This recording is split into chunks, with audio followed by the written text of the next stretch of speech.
so good to see you all again. Here with us.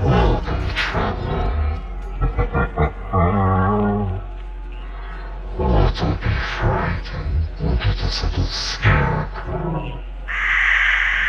Why is this crow? He doesn't like humans too much.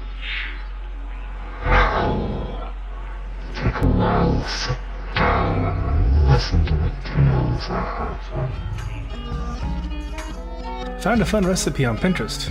Written by Blair Daniels. Narration by Jack Sanders. When my sister asked me to cook up some beef stew for her party, I went straight to Pinterest. I wanted to find the perfect recipe. After digging through some mouth-watering recipes, I found one from a board called Spiritual Cooking. The photo drew me in immediately. Brown beef covered in glistening broth surrounded by a dozen candles. It looked delicious and romantic. However, it required some specialty ingredients. 1 goat's tongue, 6 chicken feet declawed, half a bull's horn finely grated, and 1/4 cup of pickled pig's liver.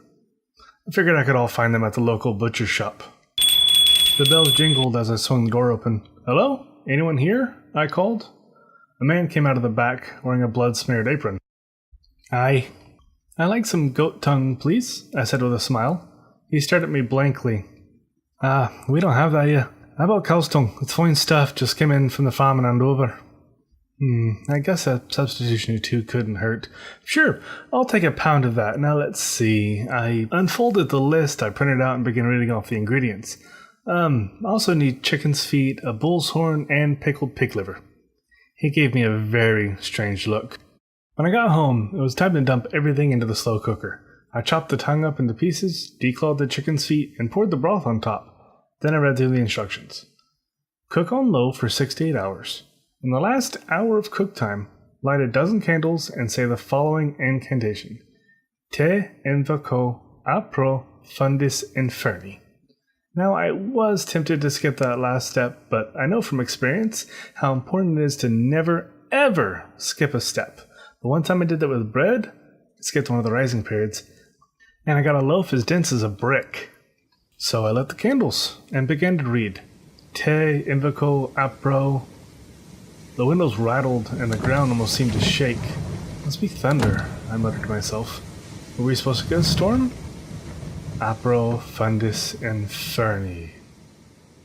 A sharp snapping sound. Something flashed outside, dazzling red.